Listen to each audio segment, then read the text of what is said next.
Bonjour et bienvenue sur les mystères de l'histoire. C'est Pierre qui vous présente l'épisode 6.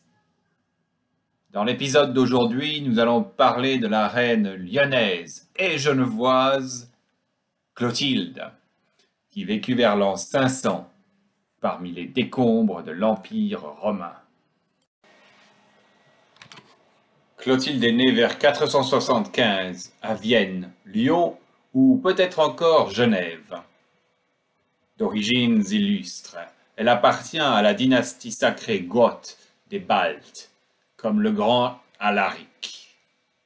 C'est la fille du roi burgonde Chilpéric II, lui-même fils de Gondioc, qui avait partagé son royaume entre ses fils, Chilpéric régnant à Lyon, Gondebaud régnant à Vienne, Godegisile régnant à Genève.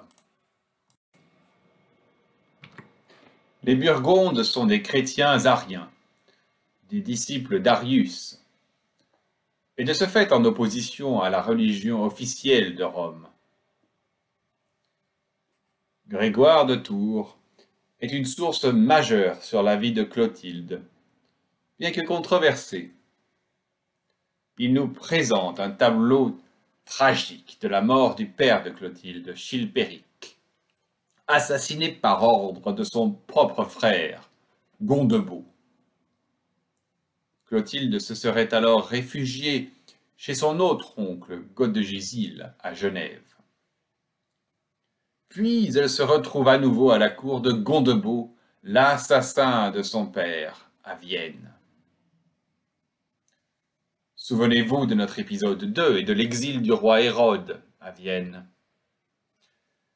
Et c'est donc au même endroit, et dans une atmosphère de trahison et de complot digne d'Hérode le Grand, que Clotilde fait la rencontre de saint Avit, évêque de Vienne. Il prêche la foi romaine catholique, héritière des empereurs depuis Constantin et le concile de Nicée. Avit est issu d'une famille sénatoriale puissante, gallo-romaine d'origine arverne. Son ancêtre, Avitus, a même été brièvement empereur après une alliance avec les Visigoths, naguère. Saisissant l'occasion d'un nouveau sac de Rome, cette fois par les Vandales de Genséric, lors de leur pérégrination vers l'Afrique, il fut acclamé empereur à Toulouse par le roi Wisigoth et ses guerriers, puis à Arles, avant d'être reconnu à Rome même par le Sénat. Mais l'expérience a rapidement tourné court, pour faute d'appui sérieux en Italie même. Saint Avit, donc, secrétaire catholique des rois ariens burgondes, a gagné la confiance du roi Gondebaud et a même converti son fils Sigismond au catholicisme. Souvenez-vous de notre épisode 4 où nous les voyons fonder ensemble l'abbaye de Saint-Maurice d'Agone, dotée de sa psalmodie perpétuelle. Clotilde elle-même se convertit aussi. Tout se passe comme si les Gallo-Romains et les Goths avaient tiré les leçons du règne impérial manqué d'Avitus. Il s'agit désormais de convaincre Rome et les Italiens. Et quel meilleur moyen que d'adopter leur religion officielle et obligatoire.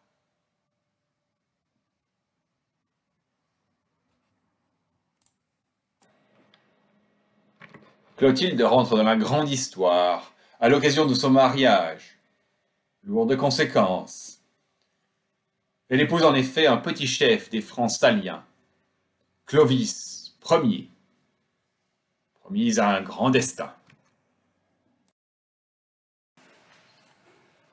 Né vers 466, Clovis est un mérovingien.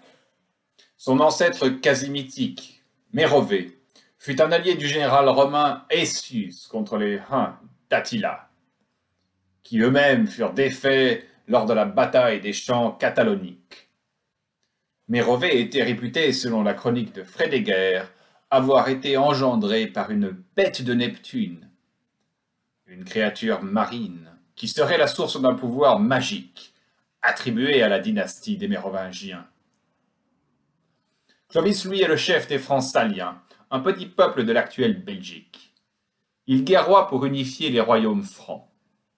Il s'oppose à la puissance burgonde, affronte les Wisigoths et s'allie aux Ostrogoths.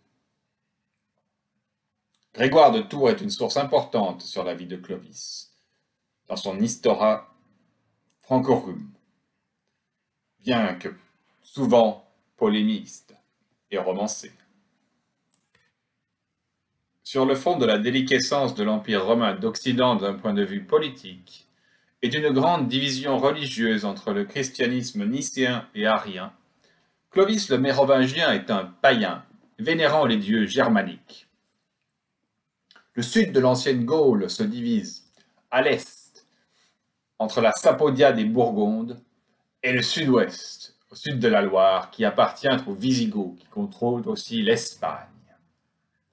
Burgondes et Wisigoths sont des chrétiens ariens, alors que le dogme impérial romain, lui, promeut de manière coercitive le christianisme dit catholique, du grec universel, nicéen. Il est rapporté que Clovis s'intéresse d'abord au christianisme arien comme beaucoup de Germains. Souvenez-vous de notre épisode 5 et de Wulfila, l'évêque d'Ego qui convertit Alaviv et Alaric au christianisme sur les rives de la mer Noire. Il se marie d'abord en premières noces avec une princesse franque, dont naît Thierry. Souvenons-nous toutefois que les Germains de l'époque sont polygames et que ce mariage ne l'engageait pas à grand-chose. Il défait d'abord Syagrius, le dernier représentant du pouvoir gallo-romain. Il s'empare de Paris après avoir remporté une grande victoire à Soissons. C'est le fameux épisode du vase de Soissons de nos images d'Épinal, vers 486. Et c'est à Soissons même qu'aura donc lieu son mariage avec Clotilde, vers 492, dans le cadre d'une alliance avec les Burgondes. La même année, il marie sa sœur avec Théodoric, roi des Ostrogoths, le maître de l'Italie. En 496, il affronte les Alamans lors de la grande bataille de Tolbiac. Clovis aurait promis à l'insistance Clotilde de se convertir si Jésus lui donnait la victoire. Alors que tout semble perdu, le roi Alamand aurait été tué d'une flèche, déclenchant la débâcle de ses troupes. Comme Constantin au pont Milvius, Clovis ressort victorieux de l'épreuve. Il va maintenant tenir parole. L'évêque Rémy de Reims conduit son instruction et Clovis se fait baptiser avec un nombre considérable de ses parents et de ses guerriers. Un 25 décembre. Vers l'an 500, une nouvelle péripétie hérodienne prend place dans le royaume burgonde. Clovis s'allie d'abord au roi de Genève, que des Gisil, contre son frère Gondebaud, qu'il défait à Lyon.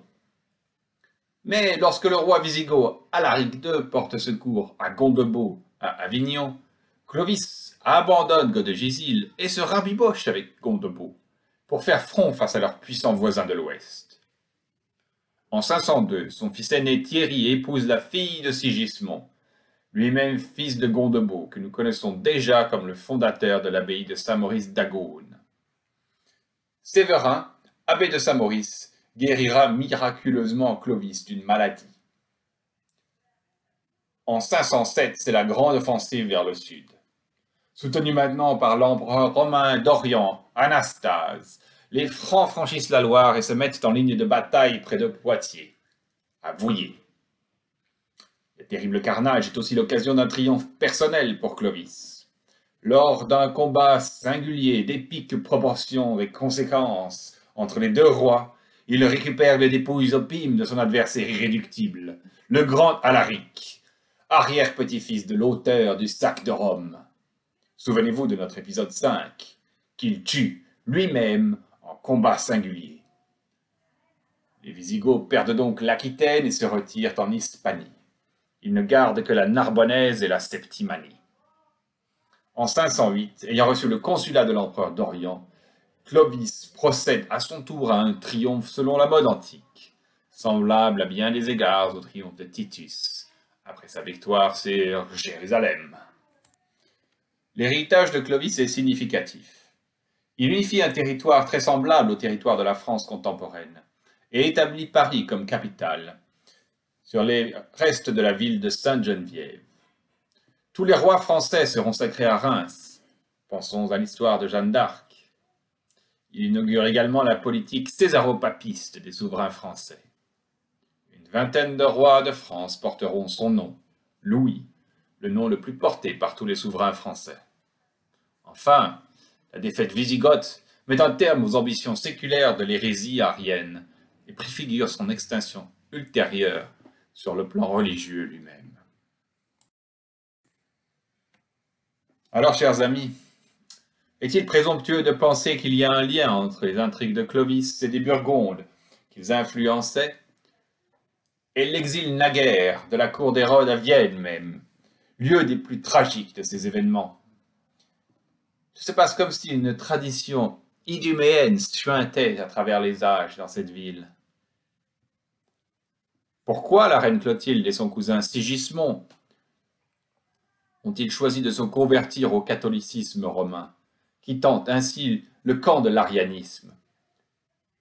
Certains citent le rôle possible de sa mère, dont l'identification historique reste difficile à établir avec certitude. Qui était-elle donc?